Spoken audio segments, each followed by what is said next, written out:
You guys don't need to worry about me getting revenge from Diddy. I've got 3 moves that make sure he'll never be able to come after me or my family. First, I personally reached out to the victims' legal teams. The real reason he's not getting out is those buried cases behind the scenes. I provided legal funding for 7 victims who had been silent for years and brought in the top criminal attorneys in the country. Second, I bought up every potential post-release business deal he had lined up. I planned this 2 years in advance, so by the time he got sentenced and still had hope of getting out, every partner had already cut ties with him. Third, I don't just have evidence, I've got backups. This is an entire minefield that's been buried for 20 years. I uncovered every secret from the last 30 years. With testimonies from the victims, we interviewed over a dozen people he tricked, threatened, or violated. You think that's harsh? No, he destroyed other people's lives for decades. I'm just making sure he spends a few extra years in prison for it. I'm not afraid of his people, not afraid of his threats. I know he's still in there fantasizing about a comeback.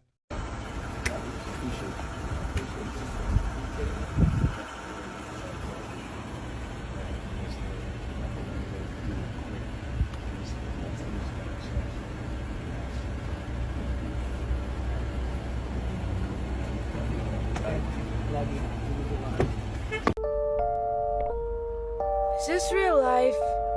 I feel crazy. The world is spinning around me. What's happening? You have 4 eyes. I have 2 fingers. Ah! For years, the industry brushed it off as background noise. Old clips were laughed away, uncomfortable moments ignored, and follow-up questions never asked. But now, with 50 Cent's latest documentary out, the timeline is being looked at again, and what once sounded like rumors is being pushed into the spotlight. At the center of this story is Diddy, a man whose power shaped entire careers, and Justin Bieber, a child star who was pulled into that world way too young. This isn't about chopped-up clips or internet gossip. It's about influence, silence, and how long the truth can stay buried when too many people benefit from not digging deeper. Yeah, so as soon as you turn 16, you know what I'm saying, I'm gonna let you rock this every time you come to LA. Yeah, this gonna be yours. So every time you come to LA, it's a little dusty, but you know, come get the front shot of this. Man. Minute. Woo. Okay. Okay. Alright, so I'm gonna be driving this next year. Yeah, when you get 16, you come down there, you gotta, you know, wear your seat. I mean, I'm 15, you could ride in the passenger seat. I got my permit. Not yet. No. Alright, 16. You're not ready. 16. Let's slow down. Let's slow down, Jess. Okay. Let's slow down, okay? One step at a time. But yeah, the keys is yours when you know, when you get 16. You're good to go. I'm good to go. Yeah. Alright. And then when you get 18, you get the house. You get the mansion. Okay. I get the mansion? Yeah. Alright. So where are we off to now? Where would you like to go? I mean, wherever you want to go. Where are we going? So check this out, yo. Justin, you ever seen the movie 48 Hours? Right now, he's having 48 hours with Diddy, him and his boy. They're having the times of their lives, like, you know, where we hanging out and what we doing. We can't really disclose, but it's definitely a 15-year-old's dream. You know, I have been given custody of him. You know, he signed to Usher. I'm signed to Usher. I had legal guardianship of Usher when you know he did his first album. I did Usher's first album. I don't have legal guardianship of him, but for the next 48 hours, he's with me. So and we gonna go full crazy. I'm going crazy. Crazy. I'm taking this out tonight. What you wanna do? What you wanna do over the next 48 hours? 48 hours. Let's go. Let's just go get some girls. Let's go hang with some girls. A man after my heart. That's what I'm talking about, kid. Justin Bieber's climb to fame was sold as a modern-day fairy tale, but underneath all that success sat a deeply uncomfortable reality. A child moving through adult power spaces with little visible protection. Old footage and past interviews place Bieber in settings where access, influence, and fame clearly mattered more than age-appropriate boundaries. For years, these moments floated around quietly, written off as quirky celebrity behavior instead of being questioned as a serious systemic risk. This isn't about pointing to one specific incident, it's about normalization, about how an entire industry learned to look the other way. When childhood gets exchanged for access, the real question is, who takes responsibility for the damage left behind? People in the industry that's been saying for years, this man is having sex with underage. So now the federal government is looking at that like, yo, when is somebody gonna come forward? We got this information, this alleged information, but nobody's willing to come forward. Then they go on and say, yo, Shakur Stewart mysteriously dead. Supposed to be a self-inflicted wound. Person that had everything going for him in their life.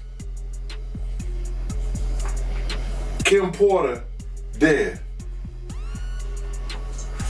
Somebody's car gets blown up.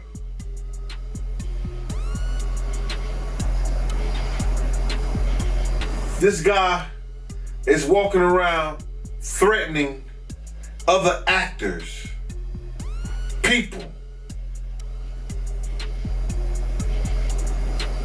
Somebody got to get involved in it. If it ain't the state, let it be the feds. Somebody got to stop him. He lucky that God giving him the opportunity to be stopped while he's alive, then have to go to hell and face that shit. He got a chance to repent now, change his life. You mentioned minors, you know, and a lot of people have been trying to drag Justin Bieber into this situation because there's a lot of like suspect looking videos with Diddy and Bieber in it, and you know 50 Cent has always cast himself as someone on the outside of Sean Diddy Combs' inner circle, aware of what was happening, but never directly involved. For years, his comments were brushed off as personal beef or industry rivalry. Now, those same statements are being revisited under a very different lens, shaped by legal pressure and a broader cultural re-evaluation. That doesn't mean every accusation is suddenly proven true, but it does change how his motives are viewed. Warnings don't always arrive with evidence attached. Sometimes they exist long before anything becomes public. And that's the uncomfortable part when criticism comes from an enemy. It's much easier to dismiss. So the real question becomes, how many early red flags get ignored simply because the person raising them is inconvenient? What's up, man? You good? I'm good. How are you? All right, young brother, everything's good? Everything's Selling great. out arenas and everything? Yeah. Starting to act different, huh?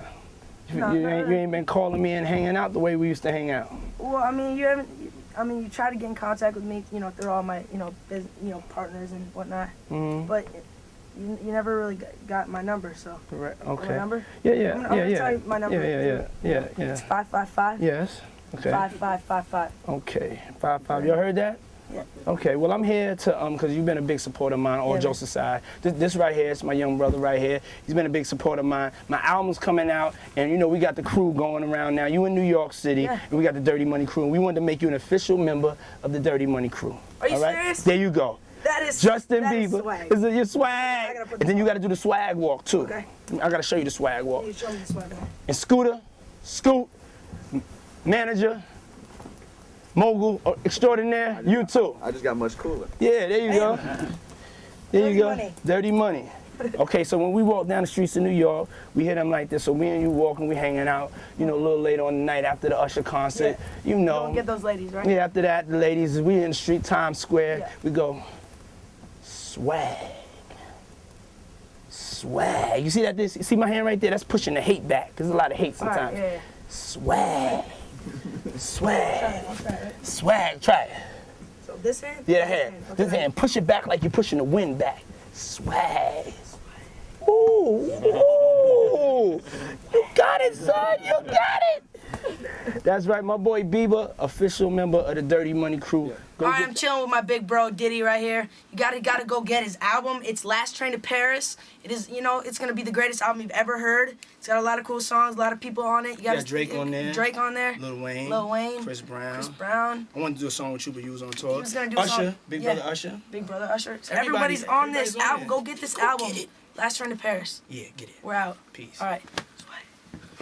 Diddy's reach went far beyond music alone. He held control over spaces where careers could either take off or come to a standstill. Justin Bieber's closeness to that power highlighted an industry reality where opportunities moved through gatekeepers, not open or transparent systems. He's bigger than Diddy, and he's not none of the names that I said.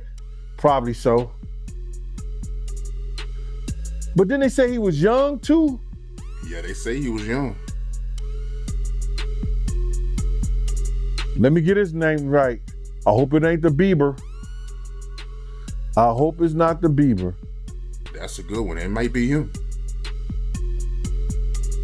But if they saying that the guy is young and he's an A-lister, I can't think of that many black people, man.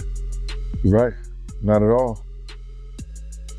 And somebody that's more powerful, more of a celebrity than Diddy. You understand what I'm saying?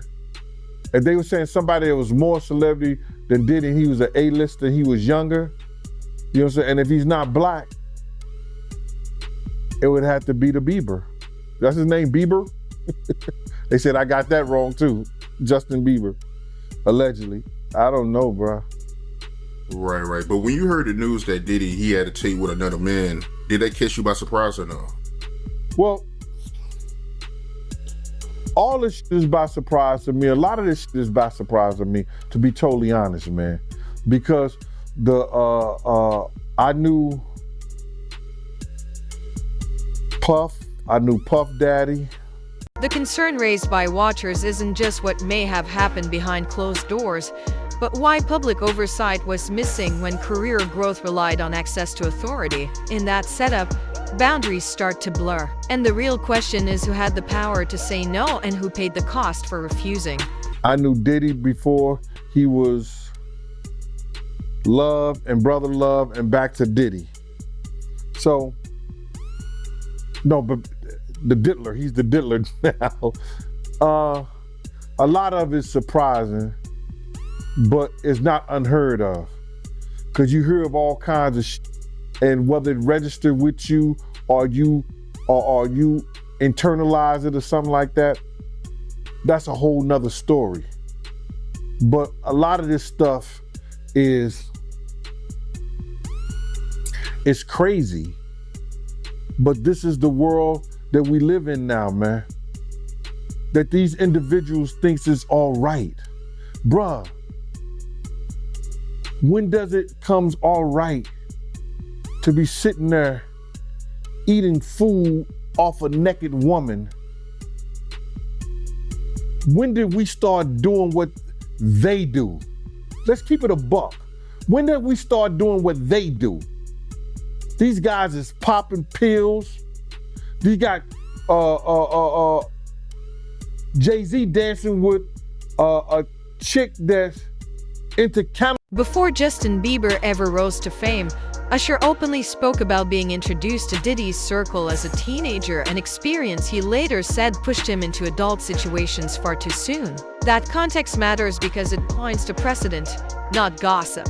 When the same patterns show up across different generations, coincidence feels less convincing. It suggests a system repeating itself, with influence handed down but no real changes made. If concerns were recognized once, why was the structure still in place for the next child? Might make you change your mind. Look at Lil Nas X. He fizzled out fast too. So would you say someone like Justin Bieber's a victim? I just seen he is reportedly selling his whole catalog because he's broke. Yeah. Yeah. And once he finishes getting that money, I don't understand why he's broke. He didn't have to be broke. Usher just wouldn't stop robbing him. Damn. I mean, Usher couldn't keep his hands out of his pocket. funny. He got him signed and turned over custody to Diddy. And boy was never the same, and neither was Usher's pockets, because Usher's been living off of Justin Bieber's money. He ain't been living off of his own. Because the truth is, Usher don't really make that kind of money. And I'm really just kind of sick and tired of Usher reigning. Yeah, I'm really kind of disgusted with Usher reigning, who does Greek wrestling nude with men over Frosted Flakes, allegedly. Like, I'm sick and tired of this guy who everyone knows got the Diddy bumps, who's been sued for passing them on and lost, is still sitting there disgracing women in front of their men who bought the tickets to like that whole scheme. He's causing a lot of divorce courts. But why? He don't even want them. He don't want them women. He's literally doing it just to destroy relationships.